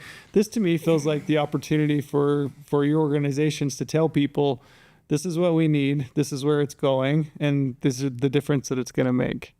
So you talk a little bit about funding. I think that's the main thing that the non-resident can do to contribute, besides talking to the people that they know in the state of Colorado that say, I heard this, maybe you should turn around and pay attention to this because it's in your state. Funding is something that the guy in Florida can do and the guy in California can do to help us build up our war chest to get to the point to where, like Mike was talking about, waiting to August if they get it on the ballot, which they're in a process now, if we wait till August to say we need your hand, we need your helping hand, we need your wallet, we need your credit card, if we wait till then, it's too late. We have to build up that war chest now. And I need to preface that with, this is a presidential election year. Yeah. Whatever you do now can be bought for August, September, and October as a pre-buy. If you wait till August, what you want to buy then, but what you could now, is going to cost you 3 to 5 times the amount of money, depending on what state it is. So you could buy television time or network advertising now for instance, $100. In August, the same time is going to cost you $300 to $400. So we have to build up now to build up what we need to be able to do to build up that armament, that playbook, the roadmap, and the strategy. And that's where the non-resident comes in. That's where the anti-hunter comes in, the guy who doesn't want to see hunting ballot box biology. They can contribute in that manner to get us to the point to where we can say, we're not scrimping and scrounging on, well, can we afford to advertise in that district? Can we afford to advertise over here? I mean, look at anybody that does anything for long-term investment. We as sportsmen and women plan 2, 3, 4 years in advance to go hunting. Yeah, we can figure that out. Yeah, literally. Yeah. I mean, whether it's trying to get in shape, whether it's saving up the money, whether it's planning your next deal, whether it's getting your preference points, whether it's booking your outfitter. I mean, we're all here at the Western Hunt Expo. We're doing the same thing. We plan 3, 4, 5 years in advance. Why do we have to wait to the last minute? We pay years in advance. We pay for hunts that we may never even go on by buying licenses and tags just so we can accumulate points. You know, Or I just bought my license and point in Oregon because I want to go spring bear hunting there in the next couple of years. It's $180 or something like that. Just like we do that. We do that. We invest for opportunity that might be over the horizon. This is today. My call is, what's a box of ammo cost to you? What's 12 arrows cost to you? Take that dollar value, no matter where you are in the U.S., and fund this. Don't wind check it and see like how's it looking, or how, do you load up your pack and put your rifle on the pack and carry it in the woods, or do you leave it in the truck until you see the elk? Like, load up, like put the fuel in the tank now. Yeah. Get this thing funded now. If it's overfunded, like what a miracle that would be. If there's money left over, a C4 can transfer. He could transfer something to Washington. He could transfer something to other states. This fight is about what's going to happen with wolf management. It's about other issues that are going to come up on the horizon. There's no such thing as this thing being overfunded. And so there are people writing $10,000, $50,000, $100,000 checks. But if every hunter that dreams of mule deer and elk in Colorado at some point, $50 bucks. To show how easy it is, 192,000 non-resident sportsmen and women that apply for licenses in the state of Colorado come the first week of April have to buy a qualifying license to be able to participate in the draw process. They'll never use that qualifying license unless they go to the state of Colorado, but you have to buy it. Whether it's a $39 license or a $54 license, whether it's a combo license, whatever you decide to pursue on that, you have to buy that license. How about just you buy the license and double it and give us what you would apply for that license that you're never going to do anything with except for a piece of paper, so we can help defend and defeat these messers. So when you apply next year, we're saving hunting in Colorado in perpetuity. If 192,000 sportsmen and women that apply to get preference points or to buy that qualifying license would just contribute to this cause, we could beat this, and we could build up an armament to where not only are we defending the issues that they're so interested in, they're paying to be able to come here and hunt, that we could actually show Utah or New Mexico or whomever how to do it, when to do it, where to do it, why to do it, and the best flipping way to do it. So the strategy with these funds, the money that's being raised, what I'm getting from you guys is it's primarily just on-site grassroots marketing, campaigning, education. We hired a campaign strategy company, Pac West. Mark Truex is actually here at the Hunt Expo with us, and would like to introduce you guys if you already haven't met him. Love to meet him. Yeah, and he's the guy. I mean, this is what they do. We're taking guidance from not only them, but the polling and the strategy sessions that they've actually come up with, the data that they've collected. They know the landscape better than anybody in Colorado, and that we didn't hire an outside state firm. Because while they might be really good, if you can't name the legislators and some of the commissioners that we have to deal with, how do you know what some of our voters are going to do? Now, they can do the same type of thing, but they're not grassroots. They're not in-state. They're not boots on the ground. And so when we hired Pac West, and I want to say, when this came out on September 22nd, we had Pac West hired and our attorneys hired on the 25th. We had 2 weeks to be able to mobilize and activate in preparation for what was the inevitable. Nobody else offered to do anything. I'm not saying that negatively. It's because they have boards and they have structures. It was the middle of hunting season. You couldn't get people together on a 501c3 to make a decision if we're going to spend $250,000 3 days later on something that was going to happen 3 states over. We had the ability to be able to pull the trigger on that at that time. That's why we're in the position that what we are, is because we could pull the trigger with Pac West. We could pull the trigger with our attorneys, and we could be in the fight from the start. And I don't think that the opposition thought that we were going to be able to do that financially and systematically, strategically. Otherwise, I think that they thought that they probably would have started gathering signatures November 1st through the holiday season, and they'd have probably been done by March 1st, and they'd have been rocking and rolling. And we prolonged, we denied, we defeated every single effort that they did, except for just the whole deal of being able to cancel it and not get it on the ballot. They're in the process now of doing we're in charge of the campaign. We're in charge of what they're doing. We can't stop the process and the legal procedures, but we altered it and detoured them to the point where people need to see how successful we were because of the strategy that we had before we hired Pac West. And then when we hired Pac West, they could turn around and say, okay, this is the plan of action that we're going to do, and this is the monumental effort that we're going to undertake. Yeah, I think that's a good point to press on too. Is I can speak for myself and the people that I'm around. I can't speak for everyone, obviously, but there seems to be a general sentiment in the hunting community that we just take a lot of losses from the antis. Oh, yeah. Like we feel like we're getting constricted every single year, and it's gotten to the point where, you know, this kind of retraction from putting our pictures out there and all that stuff, where it's the managing the bleeding or kind of managing the damages and losses, and we're just trying to save what we have left. But there's a really good point to be made when we talk with you guys. There has been plenty of wins that we have had. Yep. Plenty of wins. And I think that's they're a defensive really, wins. I think they're defensive wins, though. Where we're defending.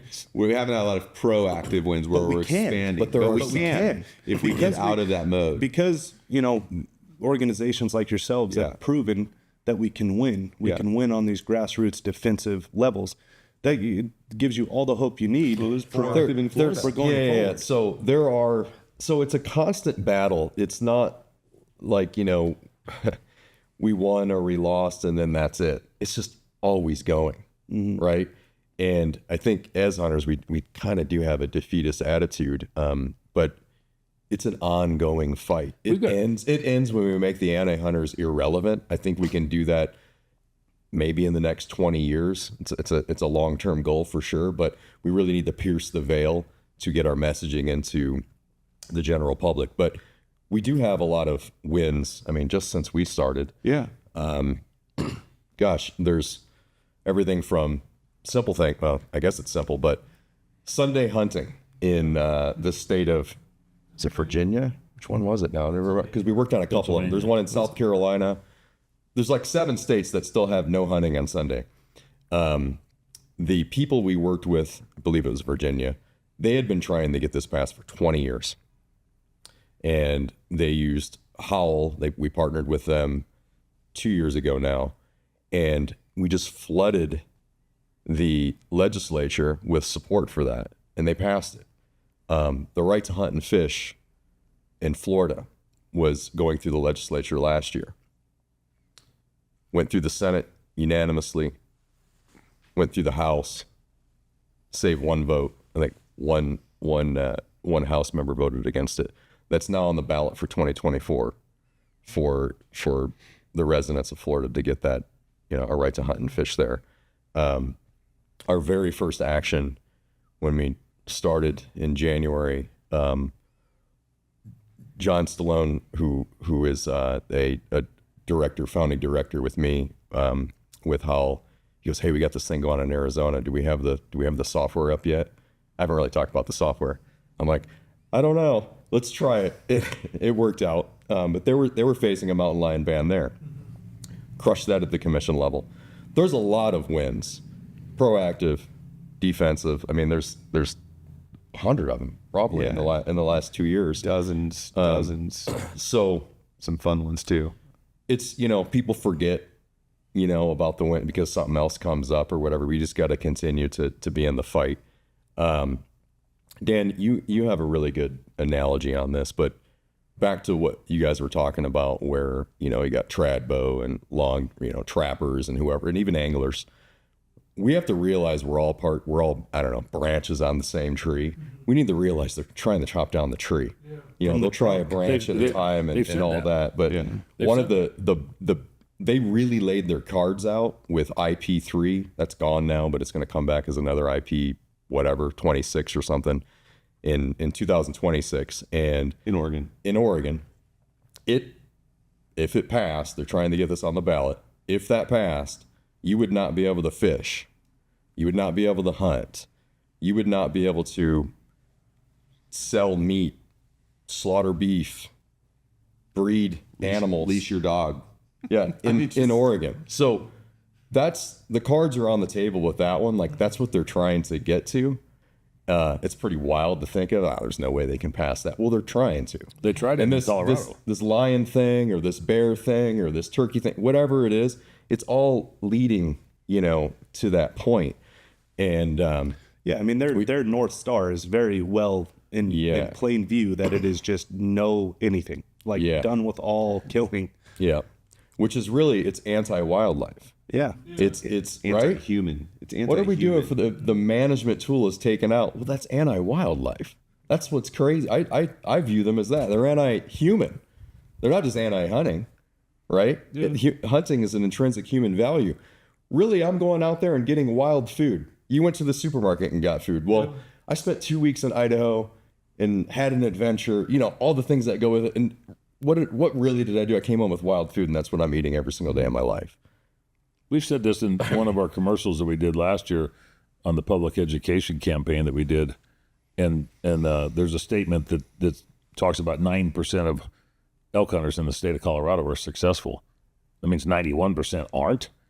And the narrator says, can you imagine going to the grocery store and being unsuccessful 91% of the time? And I mean, there's a component there that we continually provide for the system, so the system can provide for the resource, and the resource can provide back to the people that provide for the system. Mm-hmm. And when you talked about the defeatist attitude, we see that dramatically. But what I would say is success breeds momentum, and momentum breeds success. Negativity just breeds stupidity, and stupidity breeds negativity. And I think that if you're not in that wheelhouse, it's easy to turn around and say that it doesn't affect me.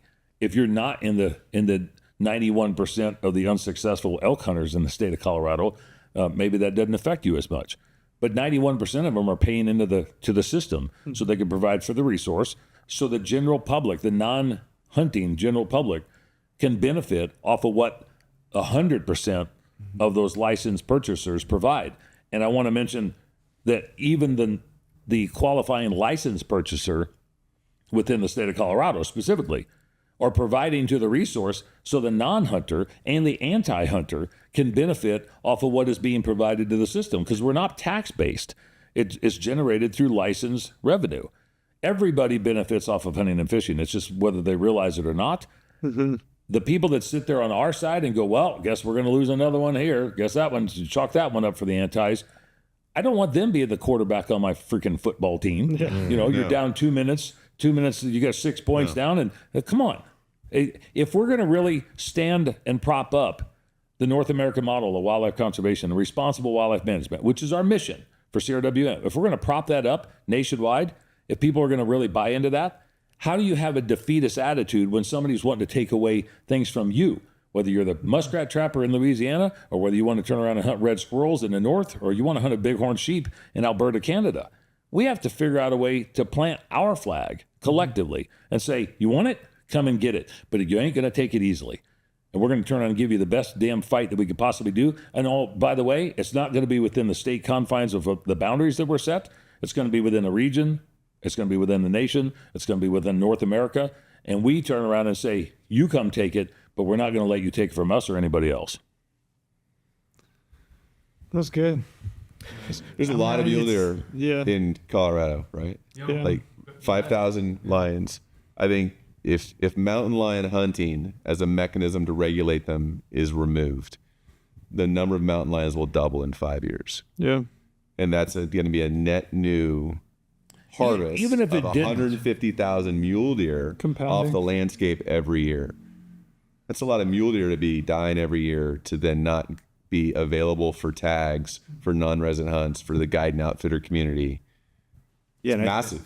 And I think a good point of that too is the evil on that anti-hunting side.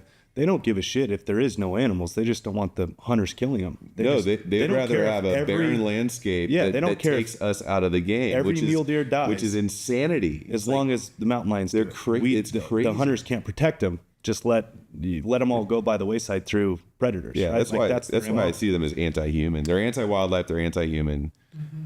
Yeah. Open Poison. space without wildlife is just open space. It's not wildlife habitat. Mm-hmm. And so when you have apex predators that are being pedestalized, and the people that provide the funding resource to those management species of the apex predators and the game species, in Colorado, for an example, it's 78 species out of 961 species of wildlife.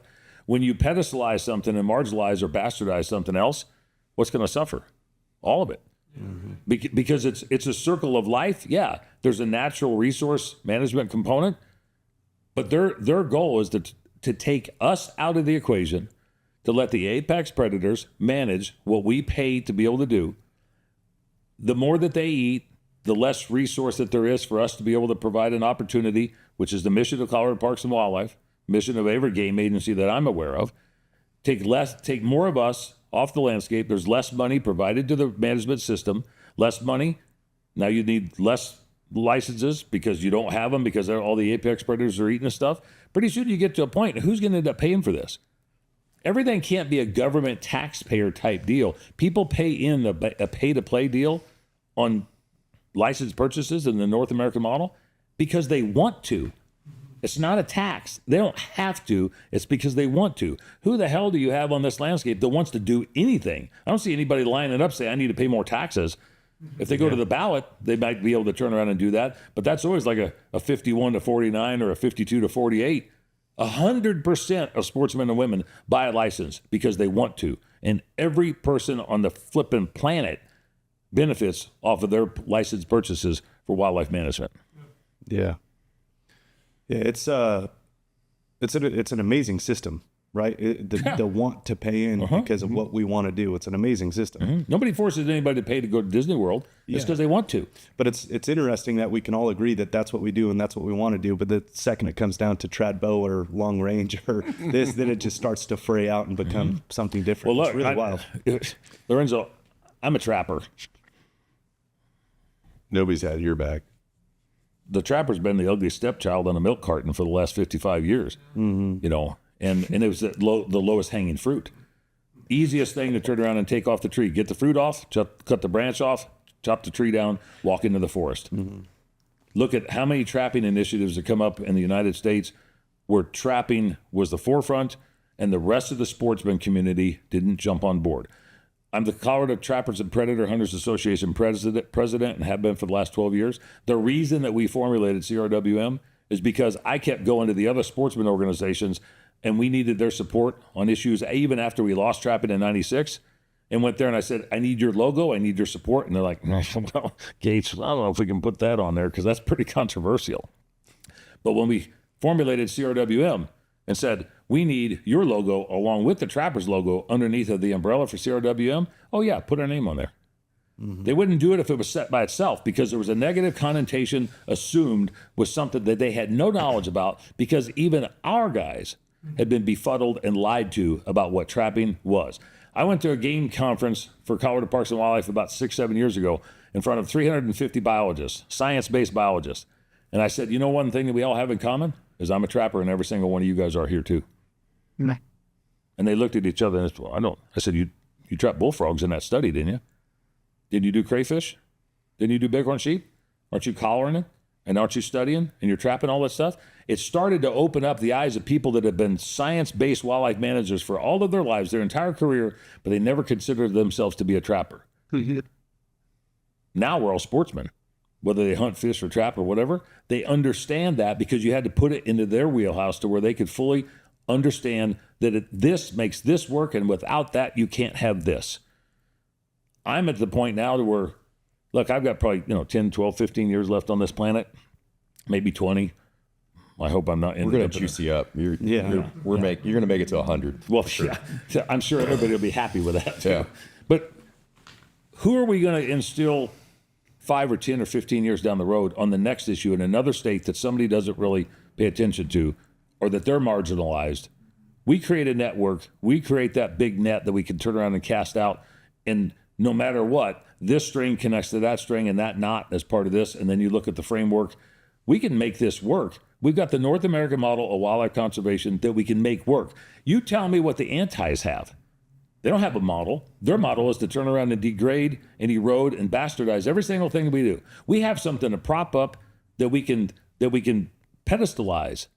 And we should be able to do that because, as I said this in one of the other podcasts, they are terrorizing our efforts to sustain wildlife conservation in perpetuity. And that doesn't mean for the next 5 years. That means from where they started things 125 years ago to where we are today, to where we still have what we want 125 years when we're all dead and gone. We have to figure out a way to prop that up. This is our stuff. This is our effort. It's not theirs. Are we going to let them take it away? How many animal rights conferences or conventions have you seen? Look at these things that we're doing here today. We all come together for this because we're trying to promote the industry, and we're talking about this. We're not marginalizing it. We're not bastardizing it. Don't let them take away what we support, that we've got instilled, that is in federal legislation and state legislation. It's our duty to do so. And if we can't figure out a way to do that amongst ourselves, nobody else is going to do it for us. Yeah. I think we're figuring it out. I think I'm just new enough to all this to be overly optimistic, but I think there's a wave. There is an awakening happening. What you talked about, like something new's happening here. I think something new is happening here. Yeah. On our side, on the hunting side, and I think it's good. Like we're responding. Maybe we're late, but whatever. Better now than never. Yeah, people are getting fired up now. Yeah, people are waking up, and the validation pyramid or chain is happening where people are starting to jump in where maybe they weren't jumping in 6 months ago, and more people will, next month and the month after that. And so It's coming. It's happening. I absolutely believe that we can win this in Colorado, and it will be a setback to the anti-hunting industry because it'll be, it'll cost them money. They'll have spent money. They'll have spent credibility, and if they lose, that's a setback for them in Colorado and everywhere else. While it vaults us forward so we can do more proactive work that's not just defending things, because there's a lot of proactive work to do. There's 82 million sportsmen. That's anglers and hunters and sport shooters, somewhere around that number. Whatever it is, it's a large number. That's a juggernaut. If we organize 1% of that, we're bigger than anybody else. And that is what we are working on. That is the next stage that we are actively engaging in to bring that organization. Charles, there was a deal said that sportsmen and women in the United States would be the largest army in the world. Oh yeah. And not to mechanize this from a militia standpoint, but if we're considered by outsiders as the largest army, the potential largest army in the world, why can't we be the largest army in conservation in the world? Yeah. We are. It's just that we don't do a very good job of our planting our flag and telling everybody about it. But if other countries or other individuals recognize our efforts as gun-toting, archery-toting individuals that could turn around and become the largest army in the world, well, I think that we're the largest army in the United States. We could turn around and do, and the thing is, what we do is for everybody. It's not for us. We're not selfish about this. We're doing it so everybody can benefit off of it. Yeah, you keep saying resource, and I think when people hear it, we have a tendency to refer back to the resources that we value. We hunt, we fish, elk, deer, bighorn sheep. But reality is that goes across the entire board for every species, every resource, every animal. Passerines and waterfowl and insects and bugs and boreal toads and whatever it is. It's everything. And I think too, Trail, is I become fairly good friends with Shane Mahoney with Conservation Visions, and Shane and I have different perspectives because of where I live and where he comes from and what his message is. But the Wild Harvest Initiative is something that can be instilled to the general public, whether they hunt or fish, and the ideology behind that, because they might go out and collect medicinal plants, they might like to get pinon nuts, they might get deer antlers or firewood. It all comes from the landscape. And while Conservation Visions is doing a roadmap about natural resource consumption and utilization of that food source worldwide, stop and think. We couldn't feed the planet off of domestic livestock production. We feed the planet off of what the planet gives us. Now, has some of that been overused and abused? Yeah. But there's not any single thing that's ever become extinct or extirpated off this planet under a highly regulated wildlife management system. When you don't have that, when you can't turn around and prop that up, that's when you have the marginalization of wildlife management. What we have to deal with on our level is make sure that that non-hunter, that anti-hunter realizes that they get something off the planet too. They get something off the resource too. Yeah. If they want to go pick flowers, for crying out loud, they're taking something. If they want to see some of these other animals, exactly. It's cascading, right? And it's been a model that's worked. It's been the most successful wildlife management model ever. Let's not let it be marginalized. Yeah. Yeah. I mean, let's prop it. keep going. The real magic in that too, about being, the most successful wildlife management plan on planet Earth, that's with public land in it as well, which is a wild thing to think about, right? Like conservation, when you look at it from a private standpoint, like Texas is it's one of a kind, right? And I think Texas gets a lot of stigma too, just from, Texans being Texans and, everything's bigger in Texas and Dallas Cowboys and all, you go down the list, right? It's an incredible place though, with that MDL program they have, the managed deer license, where these private landowners, they all come together and truly manage for, age structure and better wildlife, healthier wildlife. They manage sickness and they manage herd health and they manage herd age criteria, all this stuff, right? But when you look at it, it's all private, so it's like it makes sense. What's really is astonishing, honestly, in my opinion, is when you look at the West, how successful this wildlife management program is. That is with primarily public land involved. That's an incredible thing that to everybody think can about, go to. That everyone has use case Worldwide. on this. Worldwide. Anyone doesn't matter from where you're anywhere from. You can land in San Francisco and drive up planet into the Tahoe National Forest, and boom, you can be that on public land is yours. Public land, and it's accessible to anyone. Yeah. And we're making wildlife management work with that type of human access and as many animals as we have on the landscape. And if you look at case in point, when you talk about the public land and the public trust doctrine, which is in the North American model, and you get the antis that stand up at some commission meeting or some legislative hearing and go, "This is public resource. This is public wildlife," and I'm like, "Well, I'm part of the public too." Yeah. I mean, what you want to classify yourselves as it's public for your use. It's not. It's all of our use, but it's also the stewardship and management that goes into that use to where they can benefit off of it. And if you look at states like Colorado, where 47% of all the land is public, and the rest of it is private, the private-public partnership and conservation efforts is insurmountable. It's not you don't have that anywhere. As far as countries are concerned, you have it in the West, you have it to some degree in the East, but public-private partnerships. We got habitat partnership programs. We got habitat conservation easement programs. We got things to make sure that we have wildlife in perpetuity, and the stewardship of our natural resources is undeniable. Yeah. That all happens for everybody's benefit. But when they get up to testify at a committee hearing or something, they come from their perspective. They don't come from our perspective. When I get up and talk, I talk about the resource for the benefit of the public, which is contradictory, because I'm arguing for the people that are trying to take it away For them. from us. Yeah. And I'm saying, you are part of this. That's why we supply it. Now, you got your God-given right to be able to gripe and moan and groan and bitch and complain about it. But we have something in common, and that's what I try to bring to the conversation for commonality. We love wildlife. The antis, the non-hunter, the sportsman and woman, the hunter, we all love wildlife. It's just we have a different perspective on how we're going to accomplish what our goals are. But when it gets to the anti side of it, it's making sure that we aren't part of that equation. We're not part of the landscape, but they want everything that they want, and they want everything that we have. And we have a system that works. What's your website? Yeah. SaveTheHuntColorado.com. Where are we going to drop let's- $50? Yeah, let's do that. We'll get to the end. I wanted to say that I really appreciate just the time that you gave us.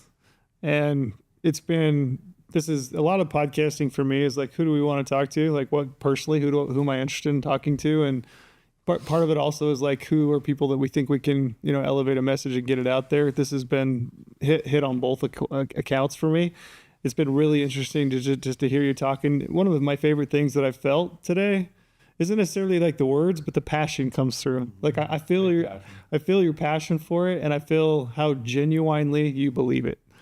And that's more important to me than just about anything. Like when you've got an individual that's going to lead an organization, they're leading a message, I want to know that they, without doubt, believe and live and die with what you're saying. And I believe it, what you're saying. So I really appreciate you getting a chance to sit and talk with you. I wanted to wrap up with that and just say I really appreciate the time, and yeah, give us your websites, give us all the details, and also Yeah, go ahead. So SaveTheHuntColorado.com.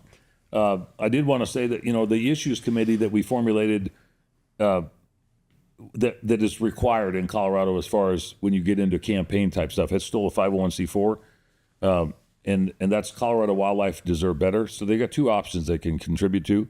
SaveTheHuntColorado.com is probably more prominent for the sportsmen and women because they can save the hunt. It's easily recognizable. The Colorado Wildlife Deserve Better is for sportsmen and women, but it's also for the target audience. So we're going to have to end that message into.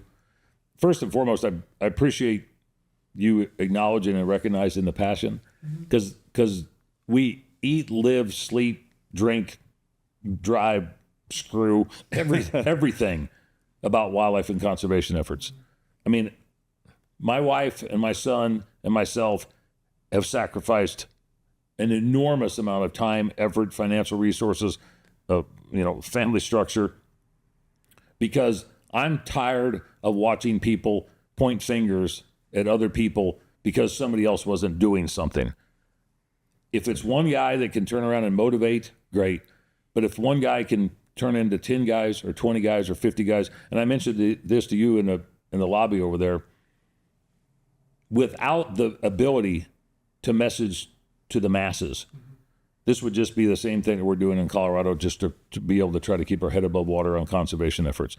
The community itself has outreached so phenomenally over the course of the last 2.5 months that I think that's part of the roadmap. I think that's part of the blueprint. I don't want people to all these messages to fall on deaf ears, because if you start talking about alligator trapping in Florida, or you start talking about Thule elk hunting up in the Northwest, or whatever the issue is, I want people to pay particular attention. Have your regular podcast, have your regular celebrity shows, do all your outreach, do the fun and games and what we actually strive to do from a recreational standpoint, avocation.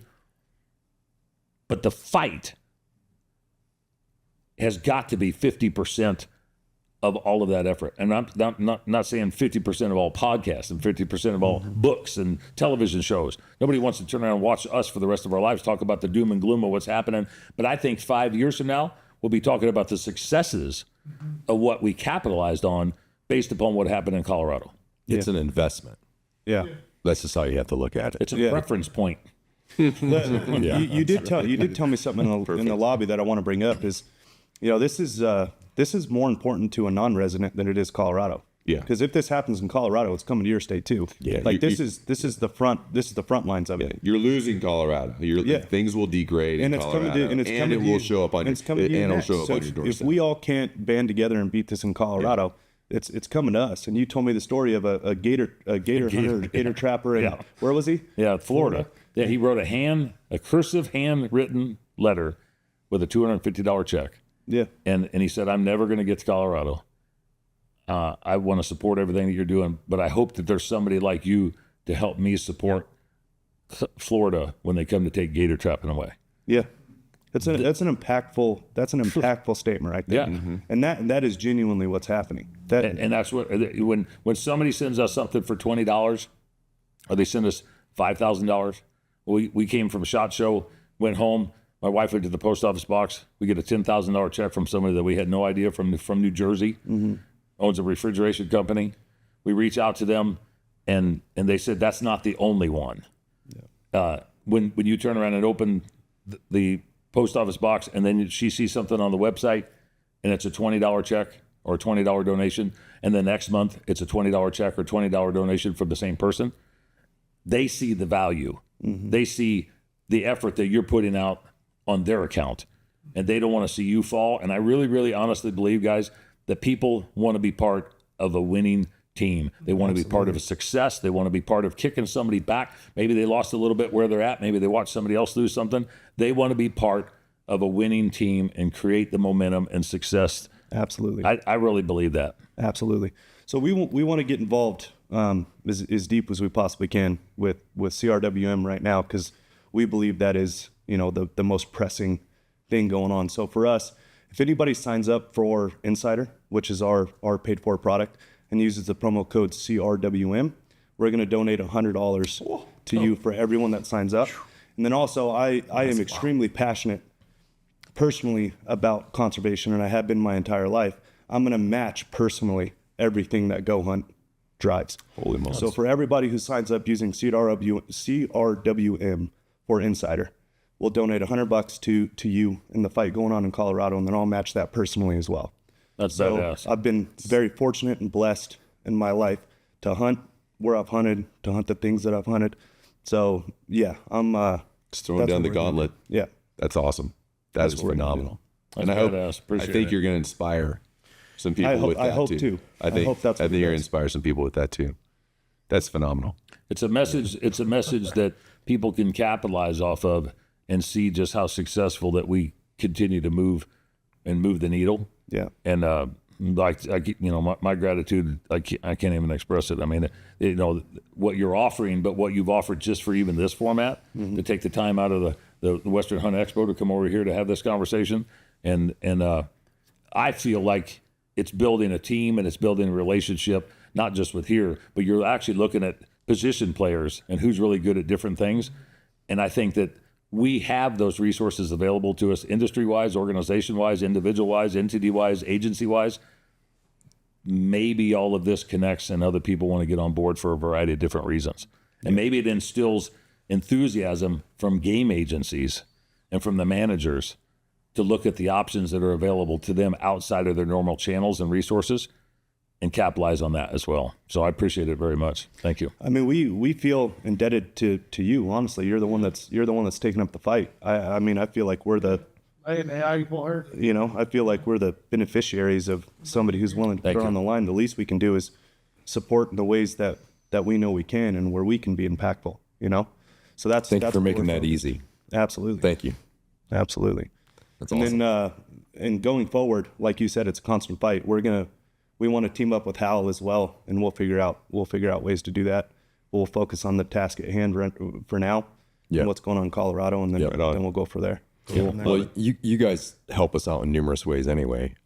Besides just sharing information, we sell both subscriptions to GOHUNT, and you get a HOWL membership with that. Maybe we can figure out some way we'll talk about that later. Yeah. And then you guys are also, I think, matching funds for the PN Wild shirt. The bear hunting is We are, conservation. yep. So you guys are an awesome help anyways. We try and to thank do you what for we can. everything. We've always been really bad in the past at talking about what we do because we feel like it's something we believe in and we would do anyways. So why promote and put it out there? Because it kind of, you know what I mean? Kind of Yeah. seems like it's the people that donate on camera and then put it out for the world to see. Like what was the purpose? Yeah. But we want to stay focused on it, do as much as we can. That's what it's going to take. That's why I think we're going to win. And that's why I think overall, what we're really trying to get to here is going to be successful because, I mean, just the last few months, the level of engagement, it's historical, actually. It really is. It's historical. Yeah. So it gets me excited. I get emotional about it. Yeah. It's huge. I do too. I really do. Yeah. Thank you. Thanks. Man. Yeah. Love it. You guys. Yep. Thank you. Look forward to it. Yeah.